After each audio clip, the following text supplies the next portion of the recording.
Whatever feedbacks I've got from the team, and it was excellent. Thank you, Sachin. This is something interesting, and this is a different learning altogether. And learning has to be fun.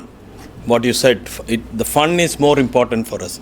Engagement also will happen with fun. Morning session was interesting, but I think second half is even more interesting. That's what I got feedback from the team. And thanks a lot. What we learned today is mostly will be 10% within us.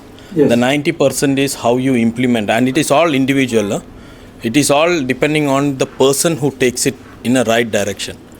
Implementing within yourself and getting this on a daily basis, not daily basis, it could be even more.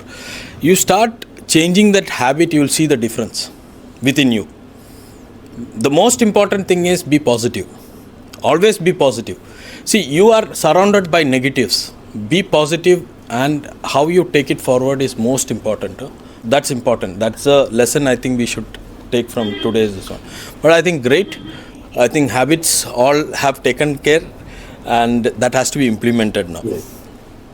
Thank you. Hello everybody, my name is Dr. Sachin and I represent ICM, International Coaching Monks, here along with Mr. BK Dhoop, Dr. Purni, Anjuji, and finally under the guidance of Mr. Day, we work with entrepreneurs just like you to help you implement concepts like FIFO, first in, first out, JIT, just in time, management skills like Six Sigma and Lean, assembly line. And if you are looking to automate and take your business to the next level, ICM is the answer.